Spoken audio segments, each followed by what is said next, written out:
Victory music YouTube channel ఆధ్వర్యంలో నా కంటి పాప అమ్మ సాంగ్ ప్రోమోను మంత్రి కోమటిరెడ్డి నివాసంలో పట్టణ అధ్యక్షులు గుమ్మల మోహన్ రెడ్డి, వైస్ చైర్మన్ అబ్బగోని రమేష్ గౌడ్, 4వ వార్డు కౌన్సిలర్ ఆనంద్ చేతుల మీదుగా శుక్రవారం రిలీజ్ చేశారు. ఈ సందర్భంగా వారు మాట్లాడారు. విక్టరీ మ్యూజిక్ యూట్యూబ్ ఛానల్ ఆధ్వర్యంలో నా కంటి పాప అమ్మ సాంగ్ ప్రోమోను మంత్రి కోమటిరెడ్డి వెంకటరెడ్డి నివాసంలో పట్టణ అధ్యక్షులు గుమ్మల మోహన్ రెడ్డి, వైస్ చైర్మన్ అబ్బగోని రమేష్ గౌడ్, 4వ వార్డు కౌన్సిలర్ ఆనంద్ చేతుల మీదుగా శుక్రవారం రిలీజ్ చేశారు. ఈ సందర్భంగా వారు మాట్లాడుతూ సృష్టిలో ప్రతి ఒక్కరికి అమ్మ ప్రేమ ఎంతో స్వచ్ఛమైనదని అన్నారు. అమ్మ ప్రతి ఒక్కరికి ఎంతో ఇష్టమని పేర్కొన్నారు. దేవుని కంటే ముందు అందరం అమ్మనే తలుచుకుంటామని అన్నారు. కేశవరాజుపల్లికి చెందిన ఊట్కూరి శ్రవణ్ కుమార్ మొదటిసారిగా అమ్మపై సాంగ్ చేయడం అభినందనీయమని అభినందించారు. ఈ సాంగ్ ఎంతో ప్రజాదరణ పొంది వారి టీం ఉన్నత స్థాయికి ఎదగాలని ఆకాంక్షించారు. మంత్రి కోమటిరెడ్డి వెంకరెడ్డి అభిమానులు కూడా ఈ సాంగ్ను విని యూట్యూబ్లో లైక్ చేసి ఇతరులకు కూడా ఈ సాంగ్ను పంపించి విక్టరీ యూట్యూబ్ ఛానల్ను ప్రోత్సహించాలని కోరారు. ఈ కార్యక్రమంలో market committee chairman Jukuri Ramesh, song director Ootkuri Shravan Kumar, co director Benraj, Congress నాయకులు జూలకంటి సైదిరెడ్డి, పోలె జయకుమార్, పెరిక అంజయ్య, పట్టణ యూత్ కాంగ్రెస్ అధ్యక్షుడు గాలి నాగరాజు, కాసాని శంకర్, పాదం అనిల్, సిద్ధు తదితరులు పాల్గొన్నారు.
పట్టణానికి చెందినటువంటి ఊట్కూరి శ్రవణ్ గారి డైరెక్షన్లో, అదేవిధంగా దిలీప్ దేవగన్ గారు పాడిన పాట, అదేవిధంగా రమేష్ మ్యూజిక్ కంపోజ్ చేసినటువంటి అమ్మ మీద పాట. మనందరికీ తెలుసు, మనం భూమి మీదకి రాగానే మొదటి తలుచుకునే పేరు అమ్మ. ఆ అమ్మ మీద మంచి పాటలు రాసినటువంటి దర్శకత్వం వహించిన ఊట్కూరి శ్రవణ్ గారికి, అదేవిధంగా పాట పాడిన దేవగన్ గారికి, అదేవిధంగా రమేష్ మ్యూజిక్ డైరెక్టర్ గారికి ఇంకెన్నో అవకాశాలు వచ్చి ఫ్యూచర్లో మంచి పొజిషన్ పోవాలని చెప్పేసి కోరుకుంటున్నాం.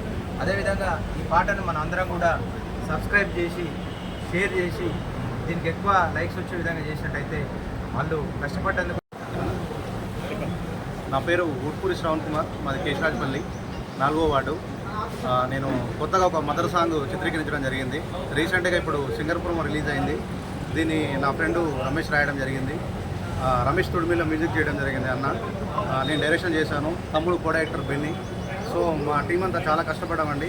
మన నల్గొండకి వెళ్ళి ఖచ్చితంగా ఈ సాంగ్ని పెద్ద విజయవంతం చేయాలని కోరుకుంటున్నా. నాకు సపోర్ట్ చేసిన వీళ్ళందరికీ, మా కౌన్సిలర్ గారికి ధన్యవాదాలు చేస్తున్నాను. మోహన్ రెడ్డి సార్ గారు చాలా సపోర్ట్ చేశారు. ఈ సాంగ్ని పెద్ద విజయవంతం చేయాలని చెప్పి కోరుకుంటాను. అంటే అమ్మ మీద పాట అనేది ఒక్కరు అందరికీ ఇష్టమైనది ఎవరంటే తల్లి భూమి మీద. దేవుని కంటే ముందు అమ్మనే తలుచుకున్నాం అందరం. అమ్మ మీద సాంగ్ చేయడం అనేది మొదటి సాంగ్ చేసి శివన్ గారు మంచి ముక్తి సాధించారని ఈ సాంగ్ ప్రజల్లో తీసుకుపోయి మనందరం దానికి ఎక్కువ లైక్ చూసినట్టయితే వాళ్ళు చేసిన దాని కష్టానికి ఫలితం వస్తుంది. కాబట్టి ప్రతి ఒక్కరు కోమటిరెడ్డి వెంకట సార్ అభిమానులందరూ కూడా ఈ పాటను లైక్ చేసే విధంగా ప్రతి ఒక్కరు చూడాలని తీసుకున్నామని కోరుకుంటున్నాం.